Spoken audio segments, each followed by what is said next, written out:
YCP ఆరోపిస్తోంది. So ఇదే విషయంపై analysis చేద్దాం. ఎస్ భరత్, చూసాం అంబటి కామెంట్స్ ఒక సీఎం పై చాలా దారుణం. సో అంటే ఇప్పుడు ఫ్యాషన్ అయిపోయింది అనుకోవచ్చా, ఏది పడితే అది మాట్లాడడం, లేకపోతే ఎక్కువగా తిడితే అంటే జగన్ ని సాటిస్ఫై చేయడానికి అనుకోవచ్చా? ఏంది అసలు సీఎం అంటే ముఖ్యమంత్రి అని కాదు, ఏ మనిషి మీద కూడా వాడకూడదు అట్లా. ఏ మనిషిని లేకపోతే దాని మీద మాట్లాడకూడదు. దాన్ని జగన్ లేకపోతే అంబటి రాంబాబు ఏ విధంగా సమర్థించుకుంటారో అర్థం కావట్లేదు. ఓకే, రాజకీయంగా వాళ్ళు నిరసన కార్యక్రమం చేపట్టేందుకు వెళ్ళినప్పుడు టీడీపీ కార్యకర్తలు అడ్డుకొని ఉండొచ్చు. అడ్డుకొని వస్తే చంద్రబాబు నాయుడు ఎందుకు తిట్టడం? అదే కదా, అక్కడ ఉన్నవాడిని తిడితే సరే ఆ మాటలు అది కూడా తిట్టకూడదు. అక్కడ ఉన్నవాడిని తిట్టినా ఒకే ఆవేశంలో తిట్టారని అనుకుంటారు. అవునా? చంద్రబాబు నాయుడిని ఆ విధంగా తిడితే గనక ఇదే ఇప్పుడు వైఎస్ఆర్సీపీ ఎందుకు అధికారంలో కోల్పోయింది, ఎందుకు పతనమైంది? అసెంబ్లీలో చంద్రబాబు నాయుడు సతీమణి గురించి ఆ విధంగా కామెంట్ చేస్తే ఏ మహిళ అయినా హర్షిస్తుందా? ఎట్లా మాట్లాడతారు? ఒకటి అంటే ఆంధ్రప్రదేశ్ లో ఇక తిట్లు ఎంత నీచ స్థాయికి జారిపోయినాయంటే ఆంధ్రప్రదేశ్ రాజకీయాలు, ఆంధ్రప్రదేశ్ తెలంగాణ రెండు రాష్ట్రాలు ఇంతే. అసలు నార్త్ ఇండియా పాలిటిక్స్ చాలా డిగ్నిఫైడ్ గా ఉన్నాయని చెప్తాను. అంటే రాజకీయాల్లో ఉంటే వాళ్ళ కుటుంబ సభ్యుల నుంచి మొదలు పెడితే భార్యలు, చెల్లెలు, అక్కళ్ళు ఇక్కడ వరకు కూడా తిట్టేస్తున్నారు. ఇష్టం ఉన్నట్టు బూతులు మాట్లాడేస్తున్నారు. చాలా చాలా బాధేస్తుంది ఆంధ్రప్రదేశ్ పాలిటిక్స్ చూస్తుంటే. ఇక్కడ ఎవరు ఒకళ్ళకోళ్ళు తక్కువ కాదు. అంతకుముందు జగన్ ను ఒక ఆయన బాస్టర్డ్ అని ప్రెస్ మీట్ లో పట్టాభి తిట్టినప్పుడు టీడీపీ వాళ్ళు ఆయన ప్రొటెక్ట్ చేశారు. తప్పు కదా ఆ మాట తిట్టినప్పుడు. ప్రెస్ కాన్ఫరెన్స్ లో ఉన్నట్టుండి ఎందుకు ఆవేశమయ్యాడో బాస్టర్డ్ అని ఆయన తిట్టేశాడు. ఆ వర్డ్ వాడడానికి కూడా నాకు కరెక్ట్ అనిపించట్లేదు. తర్వాత అసెంబ్లీలో చంద్రబాబు నాయుడు గురించి, చంద్రబాబు నాయుడు సతీమణి గురించి చేసిన కామెంట్స్ ను ఏ రోజు కూడా ఎవరు కూడా సమర్థించరు దాన్ని. ఇవాళ అంబటి రాంబాబు చేసిన కామెంట్ సరే, తిరుపతి నెయ్యి ఇష్యూస్ రాజకీయంగా చాలా ఉంటాయి. ఎందుకంత ఆగ్రహంతో అంబటి రాంబాబు ఆ విధంగా మాట్లాడారో తెలీదు. బహుశా ఆయన ఎప్పుడు మరి కొంత ప్రెస్ లో సంయమనంతోనే మాట్లాడతారు. మాట్లాడిన వెంటనే నేను క్షమాపణ చెప్తున్నాను, తప్పైంది, నన్ను క్షమించండి అంటే బాగుండేది. ఇప్పుడు టీడీపీ వాళ్ళు వచ్చి ఆయన ఇల్లు మొత్తం కూడా ధ్వంసం చేశారు. ఇంతకుముందు నెల్లూరులో నల్లపరెడ్డి ప్రసన్న కుమార్ రెడ్డి కూడా ఇట్లాగే అక్కడ టీటీడీ సభ్యురాలు వేమిరెడ్డి ప్రభాకర్ రెడ్డి సతీమణి మీద, ఎమ్మెల్యే మీద కూడా కామెంట్ చేసినప్పుడు అట్లే నల్లపరెడ్డి ప్రసన్న కుమార్ రెడ్డిలు కూడా ధ్వంసం చేశారు. అయితే ఇక్కడ వైసీపీ వాళ్ళు ఏం తక్కువదేం లేదు. ఇప్పుడు టీడీపీ వాళ్ళు ఇల్లు ధ్వంసం చేశారు, కారు ధ్వంసం చేశారు, హత్యాయత్నం అంటారు కదా. వైసీపీ వాళ్ళు ఇంతకుముందు ఏం చేశారు? జోగి రమేష్ చంద్రబాబు నాయుడు ఇంటి మీదకి జోగి రమేష్ అటాక్ వెళ్ళాడు దాడికి.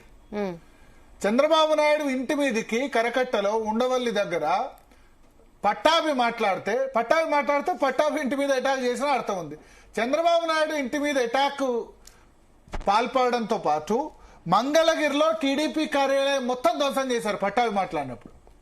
ఇప్పుడు వైసీపీ వాళ్ళకి ఏం మోరల్ రైట్ ఉంటుంది క్వశ్చన్ చేయడానికి?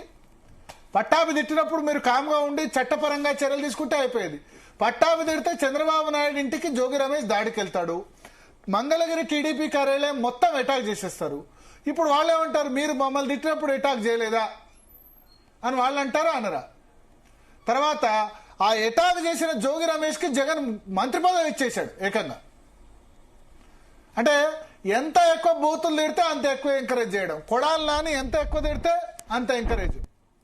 వల్లభనేని వంశీ ఆ మాట అసెంబ్లీలో భువనేశ్వర్ గారి మీద ఆ మాట అన్న వల్లభనేని వంశీకి ఎంకరేజ్ చేశారు.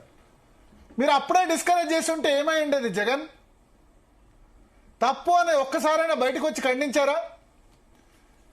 లేదా చంద్రబాబు నాయుడు, లోకేష్ వాళ్ళు వచ్చి పట్టాభి అన్న మాట తప్పని ఎందుకు ఖండించలేదు?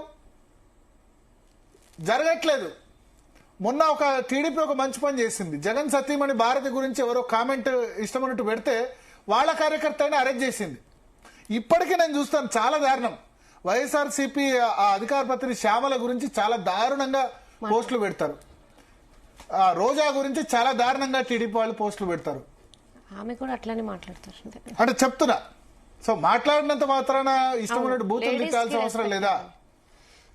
ఇక టీడీపీ వాళ్ళ గురించి, వంగలపూడి అనిత గురించి, హోంమంత్రి గురించి వీళ్ళు ఇష్టమైనట్టు పెడతారు. అంటే social media anti social media అయిపోయింది. ఆంధ్రప్రదేశ్ లో. ఒకరినొకరు తిట్టుకోవడాలు ఏం మెసేజ్ ఇస్తున్నారో నాకు అర్థం కావట్లేదు. రాబోయే చంద్రబాబు నాయుడు అలా మాట్లాడరు, ఆయన చాలా పద్ధతిగా ఉంటారు, చాలా పద్ధతిగా ఉంటారు. ఆయన బూతులు మాట్లాడరు, చాలా నీట్ గా మాట్లాడతారు. మరి ఆయన కింద వాళ్ళకి ఆయన ఎందుకు చెప్పరు?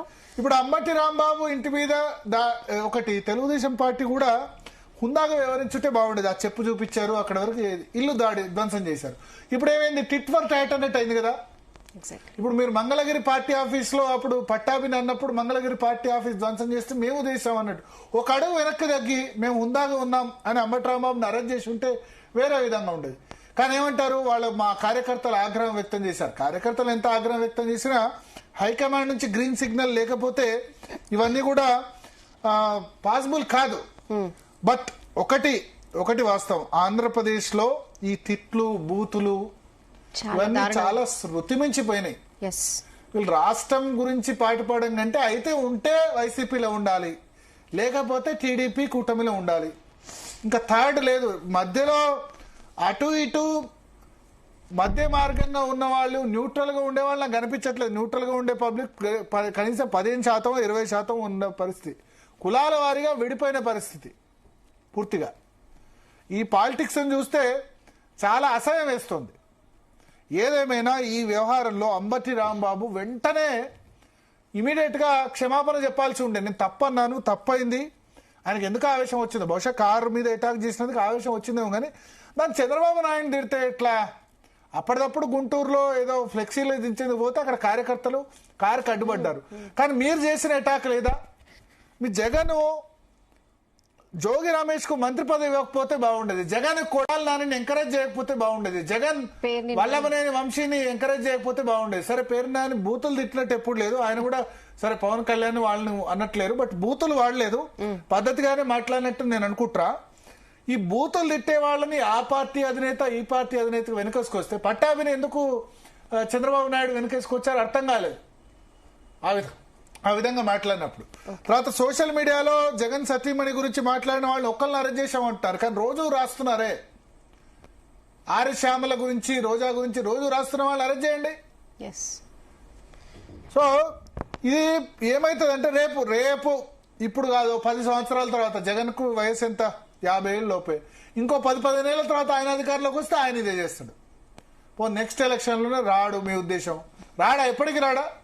15 సంవత్సరాలు ఎప్పటికీ శాశ్వతంగా ముఖ్యమంత్రులు అయితే ఎవరు ఉంటారు కదా, జ్యోతి బసు, లేకపోతే 20 సంవత్సరాలుగా మన ఆంధ్రప్రదేశ్ లో అయితే 10 సంవత్సరాలకు మించి అయితే మారుతోంది. ఎన్టీఆర్ వచ్చిన తర్వాత 10 సంవత్సరాలకు మించి ఎవరు ఉండట్లే, శాశ్వతంగా ఎవరు ముఖ్యమంత్రి కాదు. జగన్ అధికారంలోకి వస్తే ఆయన వీళ్ళని ఇదే విధంగా చేయడా?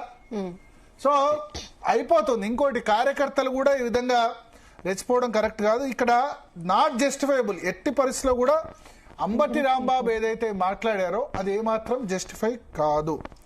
మనతో పాటు మంత్రి కొల్లు రవీంద్ర గారు ఉన్నారు. రవీంద్ర గారు, జీ తెలుగు న్యూస్ కోసం సమయం కేటాయించారు.